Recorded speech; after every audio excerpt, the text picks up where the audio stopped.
Hi there, and welcome to Naturally Recovering Autism. I'm your host, Karen Thomas, and I want to thank you so much for being here and tuning in and getting the resources that you need to naturally recover your child from their symptoms of autism.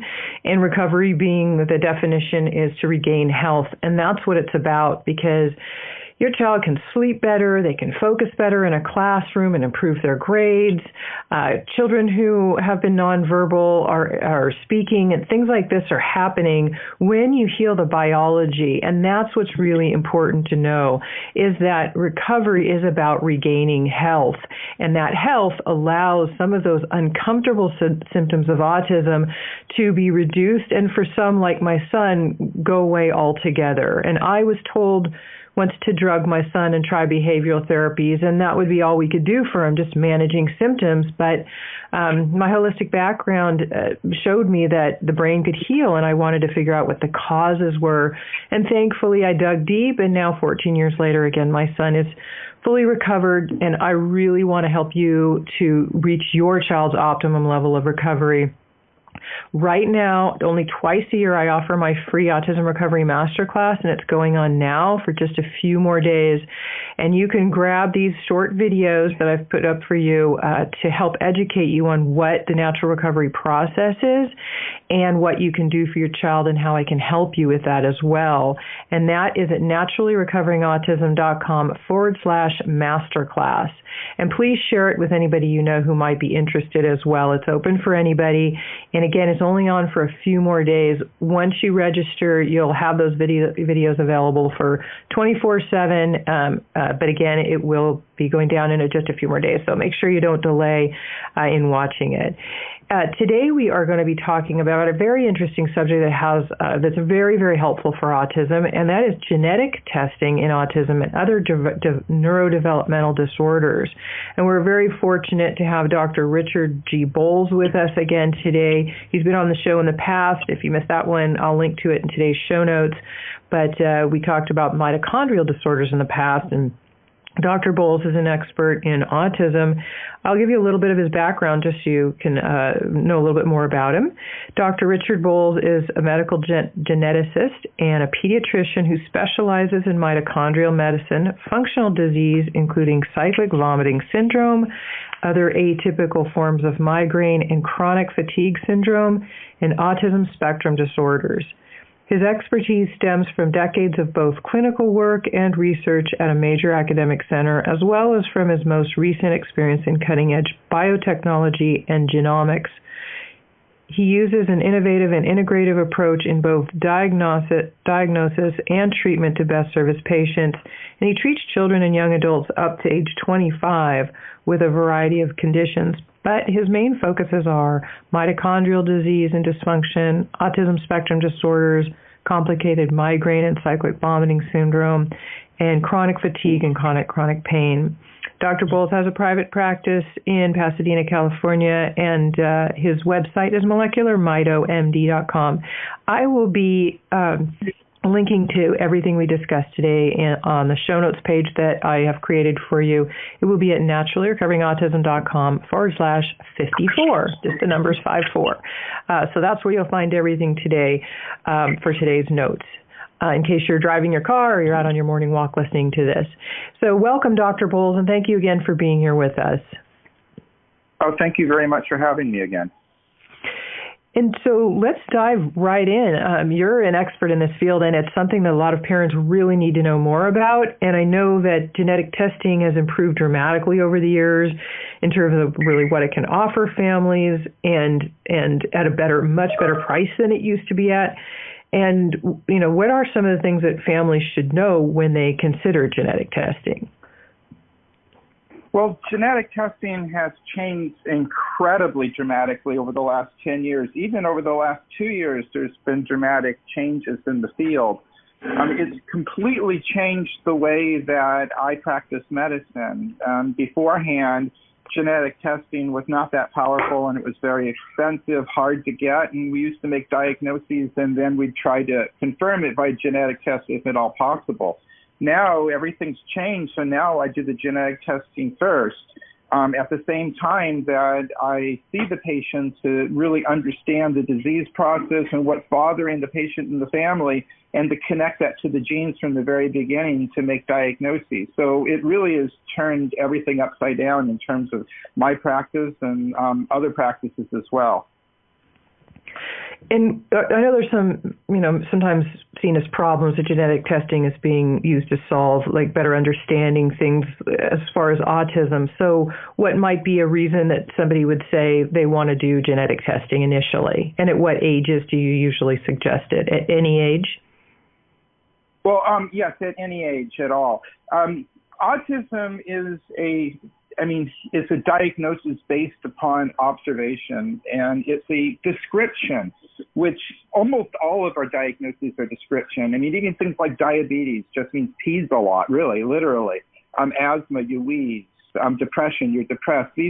They might have exact criteria used for diagnosis, and they sound scientific, but all the things that we have really in diagnoses are just descriptions. And there are certain things that kids with autism have in common, such as I discussed at the last show. The vast majority have mitochondrial dysfunction, and therefore addressing that can help most, if not all, kids with autism and adults to some extent. But the underlying cause as to why an individual has autism or anything anywhere near the spectrum is really quite different in each individual. And to try to treat what's going on and to correct it, and in some cases to remove the autism diagnosis, as you mentioned with your son, you really have to understand not just the autism in general, but why your child has autism, which is different than the next child, because there are so many different reasons as to why. The causes of autism are very great in terms of the scope. Pretty much anything which affects the development or the function of a brain is likely to be a risk factor in autism. Why does one person get autism while another person will get another neurological or even non-neurological disease? Depends on the rest of the genetics and the environment. But to understand what are the stresses on the brain really helps to direct treatment directly. So I recommend for anybody with any neurodevelopmental disorder, whether they're on the spectrum, off the spectrum, near the spectrum, whether they're completely different, such as even intellectual disability, epilepsy, any sort of neurodevelopmental disorder at any age, that genetic testing is helpful, because you really need to know what's going on if you really want to treat it exactly. Well, and I know even for foods, dietary things can change so drastically depending on what your child's susceptibilities are, and even just a child taking methyl B12. They need methyl B12, but some are hypersensitive to it in the beginning because they're poor methylators, and so things like that are really important to know, and varied histamine sensitivities, et cetera.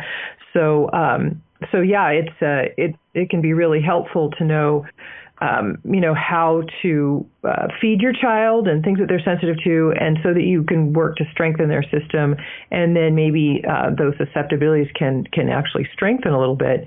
We're actually going to take a short break right here, but we're going to dive right back into this when we come back from this break.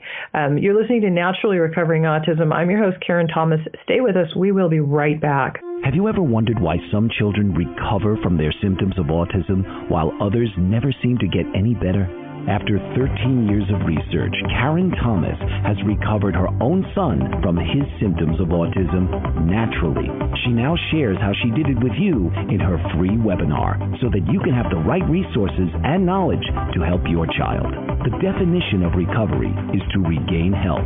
Karen offers this to you in 4 stages: healing the gut, natural heavy metal detoxification, balancing the co-infections of autism, brain support, and repair. Register now for this free webinar to help you know what you can do to help your child to sleep better, be more calm, improve focus, and reach their fullest potential to live a happy, healthy life. Go to naturallyrecoveringautism.com/free workshop, empowering parents with the resources to naturally recover autism from a... Hi there, and welcome back to Naturally Recovering Autism. I'm your host, Karen Thomas, and today we have Dr. Richard Boles with us, and we're talking about genetic testing as it's associated with autism especially. And before the break, we were talking about, various things that affect stressors on the brain.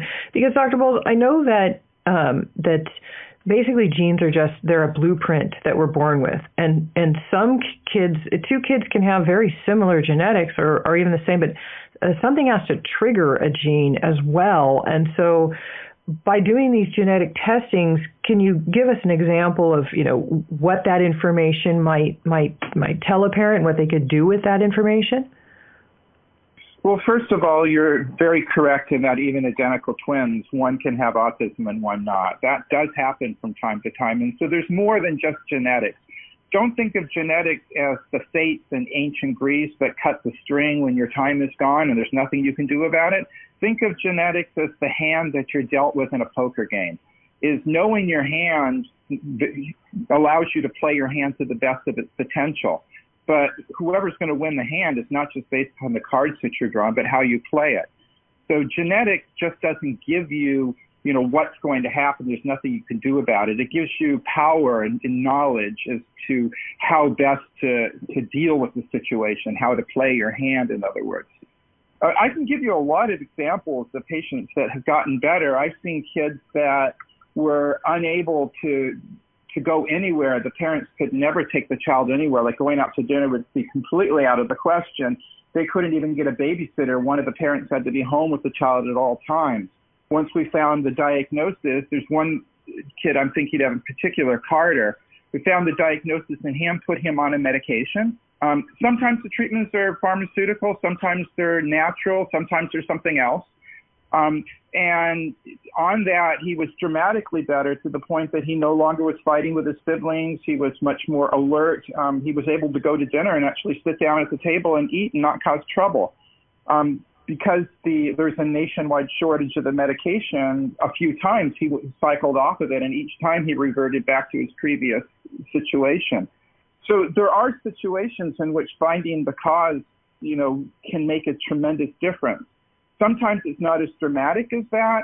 I know this one child, we found the cause of autism, and I really can't do that much about it, but the thing that was driving the parents crazy the most is he would wake up at 2 o'clock every morning, and from 2 to around 4 or 5 in the morning, he would be very active and cause trouble, and a parent would have to be up with him for 3 hours every night, and it was very difficult for them to keep a job and to take care of the child during the day.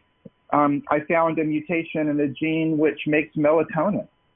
He didn't do very well with melatonin in the past, but that's because he really didn't have any melatonin, and the doses that we use in the supermarket were too high for him. So we used just an incredibly trace amount of melatonin, and he slept fine never had this trouble again.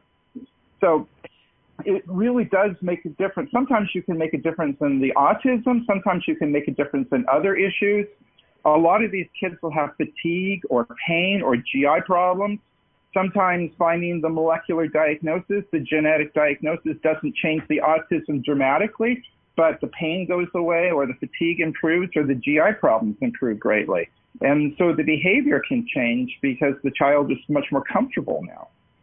Sometimes it does make a huge difference. I know this one young man was nonverbal. He would say words, but he was really repeating things like a parrot. Found a mutation in him, which is probably not the main cause of his autism, but likely contributing towards it. Put him on a medication, and then thereafter, he was actually speaking in full sentences. So, sometimes it's dramatic, sometimes it's more subtle, but finding the underlying cause is often very helpful. Absolutely. And I find, food is medicine, getting the toxins out, getting the inflammation, the co-infections and things like that. Have you found, because you're talking a lot of medications, which you've said it can be both, it can be sometimes natural and sometimes medications. Have you, I've seen tremendous results with doing the biomedical and doing natural approaches to really detoxifying and really getting the inflammation and things down so that there aren't as many stressors on the body. Do you work with that too? Well, I work with a lot of the biomedical doctors where I help them to identify the genes so that they can better target their therapy. as a geneticist, my practice is a little bit different, but that doesn't mean that, I don't use those things, or particularly to send my patients a referral to those doctors to look at that more. But sometimes the genetics can help in that we may find a gene which predicts toxicity to a certain environmental substance. And so you can be very careful to remove that particular substance from the environment. Sometimes it shows that a particular vitamin or mineral is deficient, or an enzyme which needs that is the problem. So you can give very large amounts. So on top of just generalized nutrition, you can give very large amounts of one particular vitamin or mineral, and it can make a big difference. There's 23,000 genes, and each gene generally does many different things. And so the type of decision-making based upon genetics is extremely complicated. It's not like the genetics is deciding between 1, 2, 10, or even 100 different possibilities, but there are tens of thousands of different possibilities that could come up based upon what the genetic results show. Right. I've seen that there are 800 genes that are specifically associated with autism. Is that the I've read that and researched it, that out of 23,000, I'm sure though that is maybe just something more specific to autism, whereas you're saying these things that you're talking about too, of course they can trigger it. I mean, if you're really low in methyl B12, your gut's not working, your gut then isn't affecting your brain properly. I mean, things that can be sort of a domino effect as well. So there are direct and then indirect effects of these genes on the biology in that way, and behaviors then, correct? Yes, except for 800 is probably a low estimate. Mm-hmm. There may be 800 that are very well established, but there are thousands which have been implemented in autism. It's really, as I mentioned before, is a very large number of genes which are important for building or maintaining the brain. If those genes are not there, then the brain has an issue that it needs to deal with. To maintain homeostasis, to make people quote-unquote normal, it needs to find alternates routes. And if there's enough variants in enough genes plus enough environmental problems, it's unable to compensate. You lose homeostasis and then you develop a disease, which may be autism, it may be something else, or a combination. Right. And we see there are a lot more environmental toxins in our environment today. And the rise in autism has gone up dramatically. So, it seems that there's a factor there. We're going to actually take a short break right here. Maybe we'll jump into that when we come back. You're listening to Naturally Recovering Autism. I'm your host, Karen Thomas. Stay with us, Heather, and welcome back to Naturally Recovering Autism. I'm your host, Karen Thomas, and today we are talking with Dr. Richard Boles on genetic testing options for your children with autism. And before the break, we were talking a little bit about how it's really both genetic and environmental components that trigger autism, and no two people anywhere are exactly the same. Even in, as you mentioned, Dr. Boles, that identical twins can have one of them can end up with autism and the other not, and I know that has to do with various compounds in the environment and genetics. So maybe you want to touch on that a little bit, but I'd also like to know what, if a parent's considering genetic testing, the pros and cons and what they might really get out of it. Well, one thing I want to mention is that our ways of thinking are not really against each other, but synergistic. You're very attuned to environmental toxins and other environmental issues in autism, and I applaud that because the genetics are your blueprints, but they don't say what's going to happen. They say your risks, and risks depend on the environment, on the situation, and for genetic disease usually there are triggers, and those triggers are often environmental, and they can be toxins. So my being a geneticist is not really opposed to any of that. I'm looking for the underlying genetic predisposition. Why does one child have trouble with lead while another child has trouble with a compound in insecticide, and another one will have a difficulty with a plastic? These are usually genetic differences. So understanding your genetic differences also can help you identify which toxins to remove from the environment. We're really at the infancy of this, but this is an area that's growing, and I suspect that in the future will become much more important in clinical care. But so you need to know your genetics and your environment, and one doesn't take away from the other. there's no pure genetic and no pure environmental causes of autism. If there are any, they're very far and few between. Causes are the relationship between the interaction of environment and genetics. Well, that makes sense. So, I know there are a lot of different testing out there, too. How does a parent know which test to do? Who reads that test? I know has a lot of impact on, somebody who's really knowledgeable to help the parent understand it. Sometimes a parent is just handed a genetic test and, it's a foreign. It looks like, might as well have written in Greek, So how does a parent know which test to consider and some of the pros and cons of each? Can you give us some background on that? Oh, certainly. The problem is that the vast majority of the physicians don't understand either, including the vast majority of physicians working on autism, because they're not geneticists, and genetics has changed so dramatically. I mean, I changed what I do from a year ago, and I changed a year ago what I did from a year before that. As testing becomes more powerful and less expensive, we order more and more powerful testing on patients and interpret them. So to give you an example, a lot of people out there, a lot of physicians out there are still ordering panels. And insurance companies love panels, and I don't understand why, because then when the panel comes back negative, or even if it finds something, you then have to look at all the genes, because just because you found something on the genetics doesn't mean that's the most important cause. And even if it is the most important, it doesn't say that that's the treatable cause. Most patients with autism are polygenic, meaning there's several different genes that are related to their disease, and polyenvironmental. It's what we call multifactorial. You need to look at all of the genetics to find all of the genetic components that you can, and each and every one is an opportunity for treatment.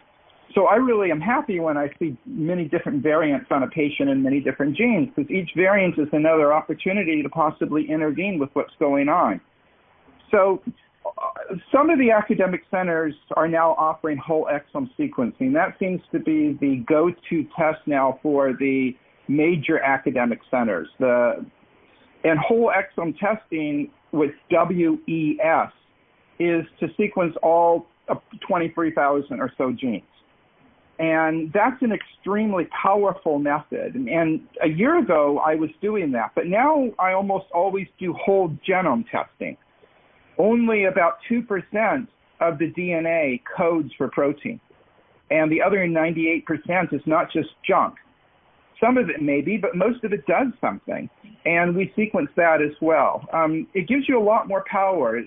Although most of the mutations are in the exome, and you can find by whole exome, there's a large growing number of mutations outside of the exome, and as we sequence more and more genomes, we're finding far, far more mutations. Plus, when you do whole genome sequencing, you get everything. You get mitochondrial DNA, which is really important, as I discussed in the talk, the last one I gave. You get pharmacogenetics, so it can tell you which drugs are likely to be helpful at what dose. Some kids or adults, you give them the usual dose and they have horrible side effects because they cannot break down that drug. So a very small dose can be very helpful in that patient. On the other hand, they may be a hyper metabolizer and the usual dose does nothing whatsoever. You need a much higher dose. So you can see that one patient can be seen have side effects and another one can be erroneously thought to have no effect for the drug, just because the wrong dose was used. But you also get the structural integrity of the genome so that you can look for deletions and duplications, the same sort of thing that you used to get on a chromosomal microarray, but far more powerful. And it's just and you get trinucleotide repeats, such as Fragile X. So whole genome sequencing, it costs more money, but you get everything. And if you were to order all these tests that you need to have independently, the cost would add up to even higher than just whole genome. So whole genome, because it sounds more thorough, is actually more specific, but it's exactly what you need. So you had mentioned whole genome testing and then whole genome sequencing is with WES.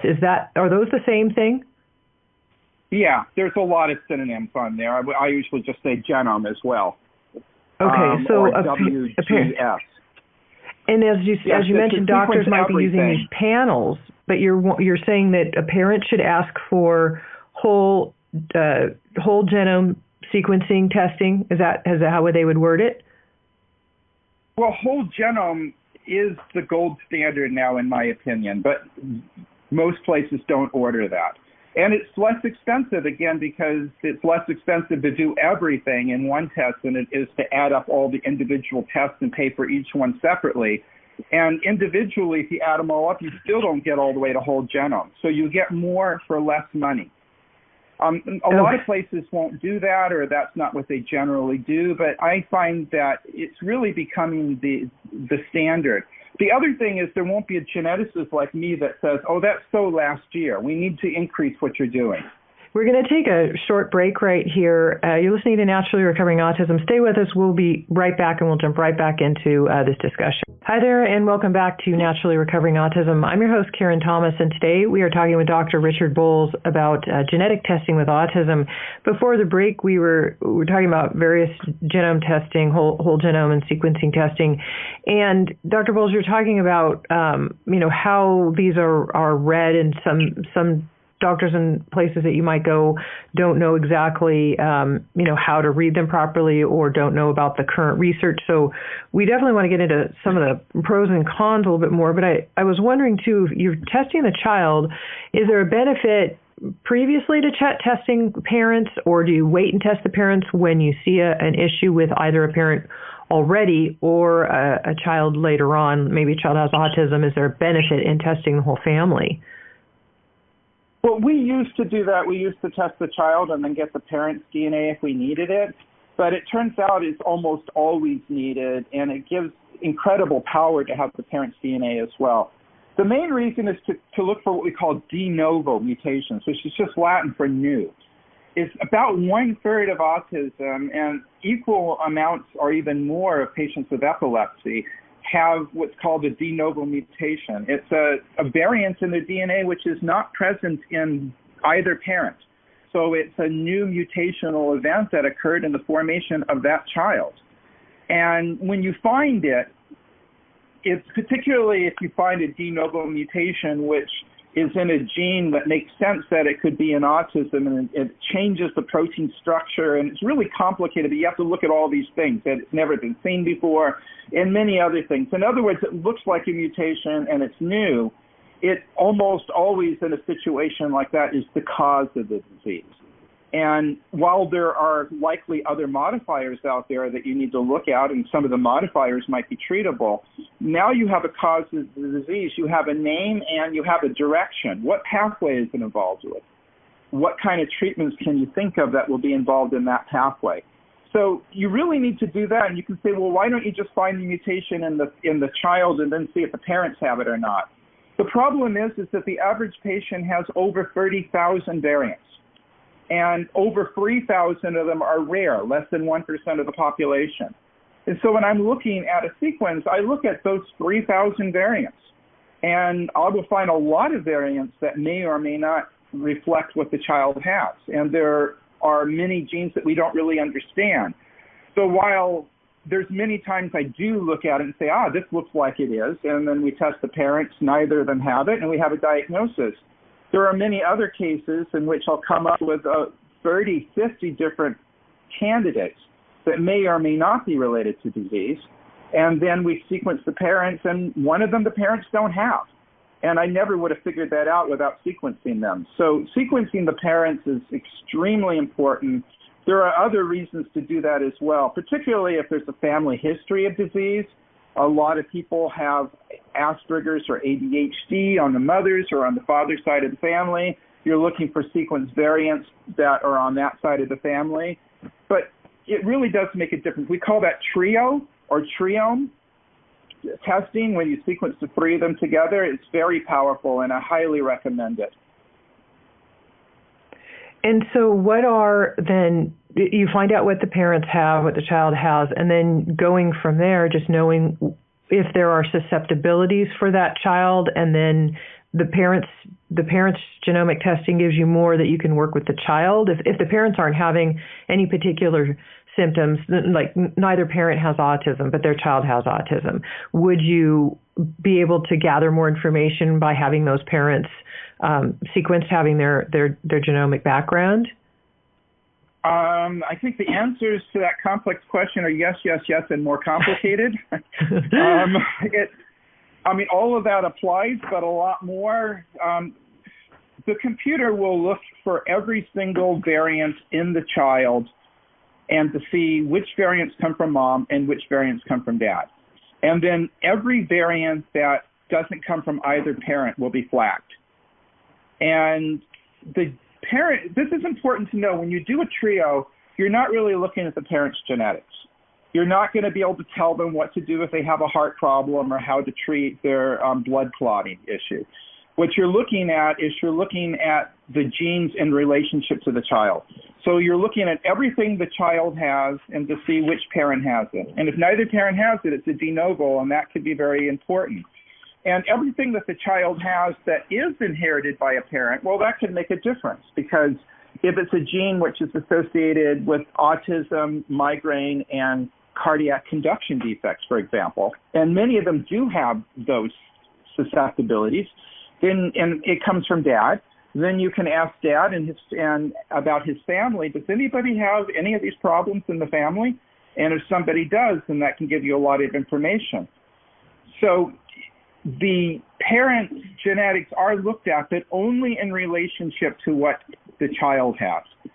So this is important when we do genetic counseling, because the parents are going to know, okay, you have my genetics, which means you have the genetics of all the family members as well, because they have a lot of the same variants in common.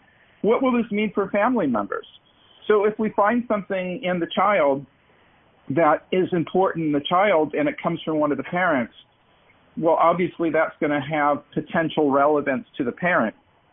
And possibly other relatives, siblings of the parent, a grandparent, aunts and uncles, etc. So there are situations in which genetic findings in the child can give you information about the health and risks of relatives. But it's usually what we're looking for is on-target things, is type of problems that are related to autism.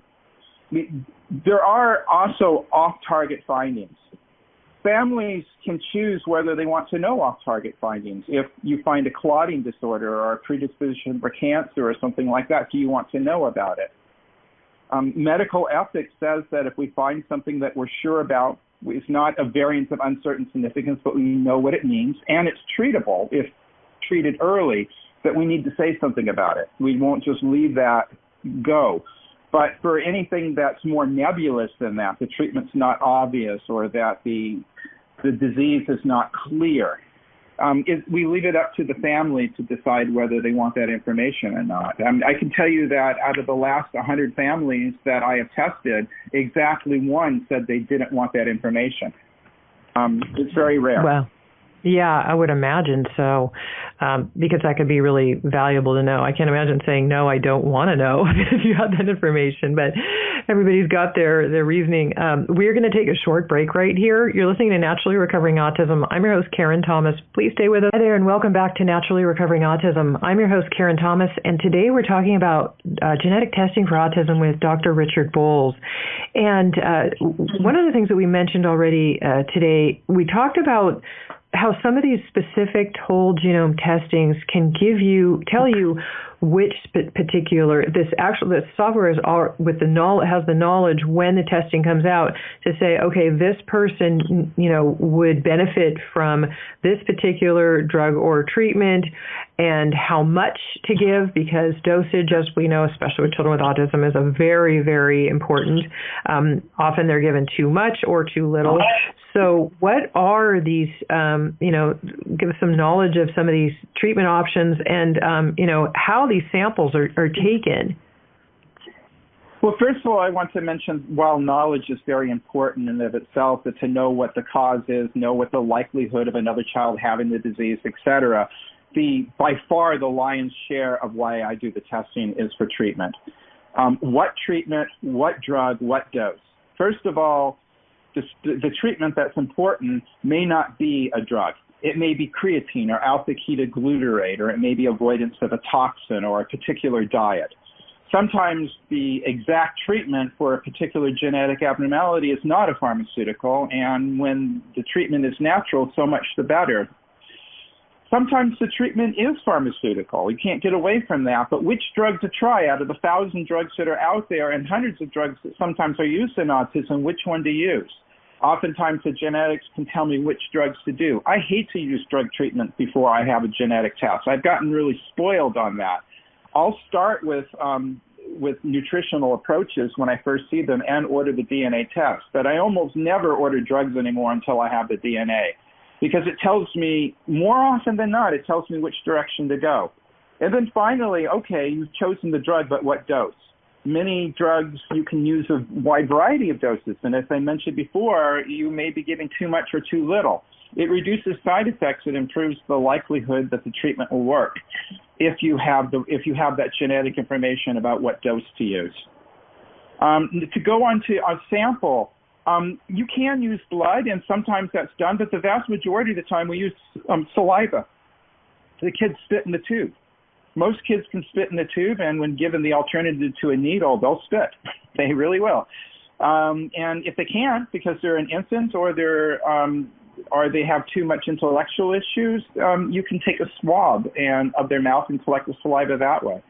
Saliva can be sent by the mail. That's just regular mail, no special handling or anything. That's one of the great things about it. Remember that most stamps and envelopes until recently had saliva on it. So the government realizes, hey, saliva goes in the mail all the time anyway, so why not put it in a bag?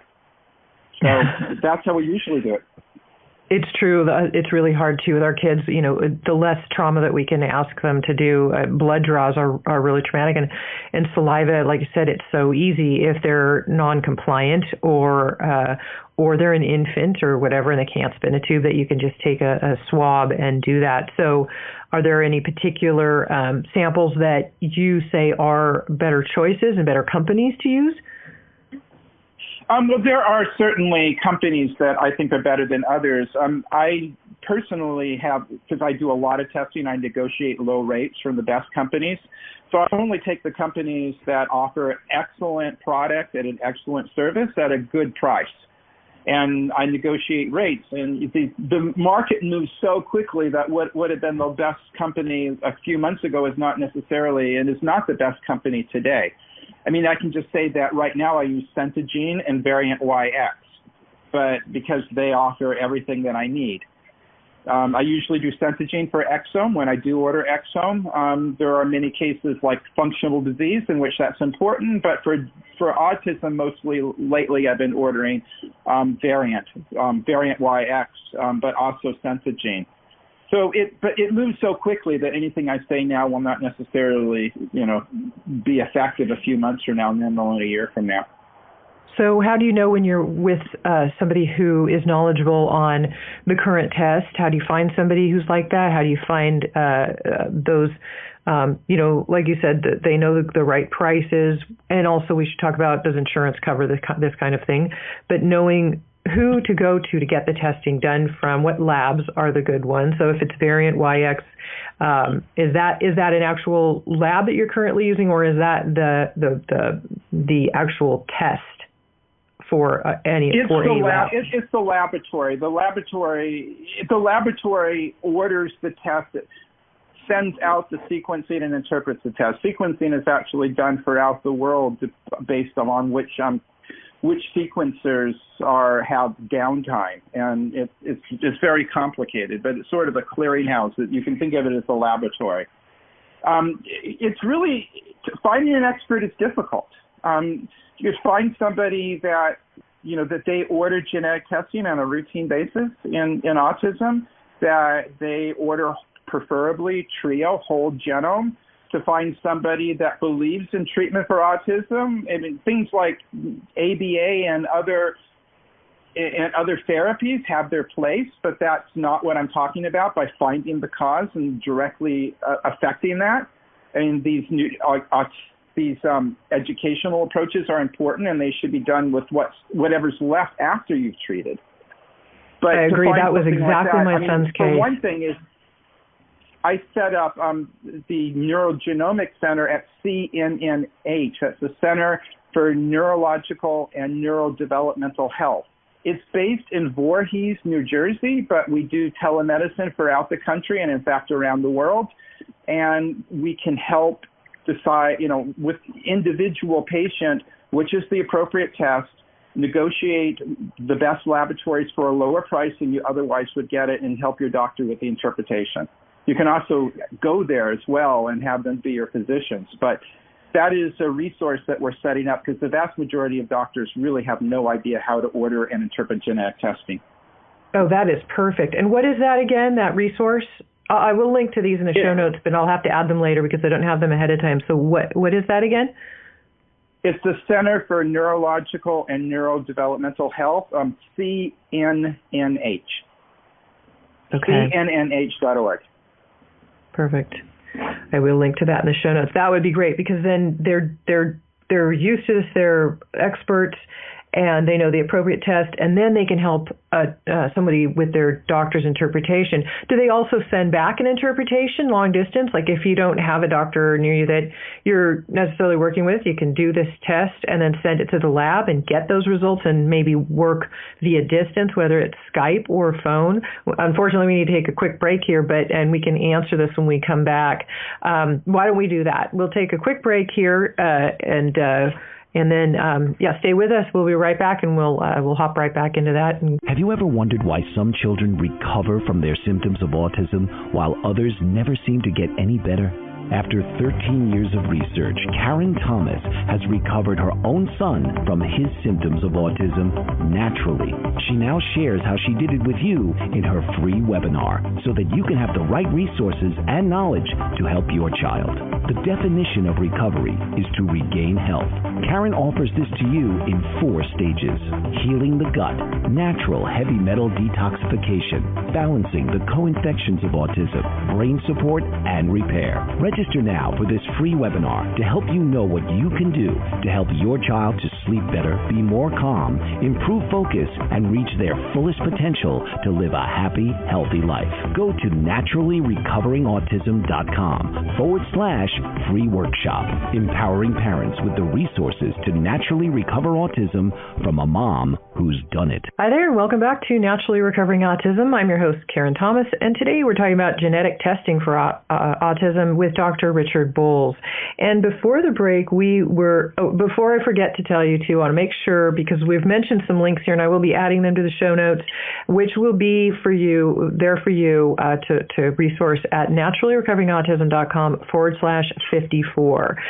So just so you know that, you can go back and grab some of these links later on. But Dr. Boles, before the break, we were talking about the option of working at distance with somebody, especially this lab in New Jersey. Say you're in a different country as well as, maybe even outside of the U.S., anywhere via distance. Can you work with somebody at this laboratory, get the test sent to your door, do the saliva swab at home, and then mail out the test back to the lab and then work via distance to get the results with these people?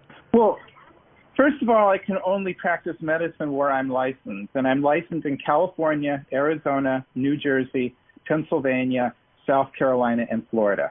So in those states, we can do telemedicine. We can talk on the phone about DNA testing with a physician present. You could go to one of those states and see me in person in Pasadena, California, or go see one of the neurologists in New Jersey. So you have many more options. So the options I'm going to talk about are if you're outside of those states and you're too far from one of those states that you just don't want to travel in, because like New Jersey is really close to the eastern seaboard there. People can, travel from D.C. or from Boston or whatever. So if you're far away or if you're in another country, I can talk to your physician, but I can't talk to you directly because otherwise I'm breaking the licensing laws. So what we do is we work with your physician to help them order the right test. The physician has to order the test, but we can give them advice. We can help them get negotiated rates for cheaper testing. We can help them with the interpretation and with the treatment. So what will happen is on a telemedicine conversation is the physician will discuss the patient, and I usually had seen the medical records ahead of time. And so I really have a good idea of the patient, and then I'll discuss the genetics so that the doctor really has a good idea of the genetics, and then we talk. What's likely to be going on in this patient? What kind of treatment options are there? What are the pros? What are the negatives for each? And to give information to empower the physician as to how to treat this condition. And then the physician can then take it with the family. If it's in one of those states in which we're licensed, the family can be on the telephone and ask questions at the same time. And I've known families that have driven across state lines to be in one of those states to join in by a conference call. So those are all options.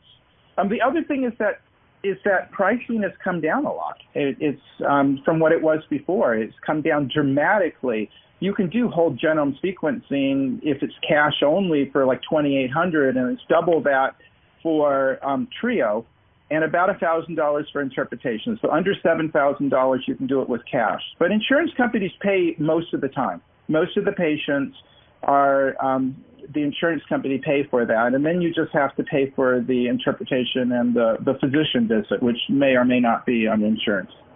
So you would pay for the test is usually covered, and then whether that physician is covered by your insurance just depends on your insurance. Yes, oftentimes the insurance company will pay for the testing, but not always. But the testing has come down so dramatically from what it was before. Okay. Well, great. That's really great information to know, too, because I know that you're an expert and for them to have your resources. So I want to make sure I will link to Dr. Boles' website and contact information on the show notes page that I have created for you at naturallyrecoveringautism.com/54. That's just the numbers 54. And also I want to make sure that you do know that I do have my Autism Recovery Masterclass going on right now for just a few more days. I want to make sure you grab that while it's still up, and you can register for free at naturallyrecoveringautism.com/masterclass. And that can help you on your road to recovery with your child as well. And that's what this is all about, is you having the resources that you need and knowing what to do for your child so that you can get the best optimum outcome and at the safest possible way. So Dr. Boles, I want to thank you so much for being here with us today. I greatly appreciate your expertise and your time, because I know you're a busy man, and you being here with us to share your resources. So again, thank you greatly. You're listening to Naturally Recovering Autism. Thank you for being here with us. I'm your host, Karen Thomas, and until next week, we will be back here Tuesday at 12 p.m. Eastern every Tuesday. Join us. Please share the show with others so that they know that this resource exists as well, and have a great week.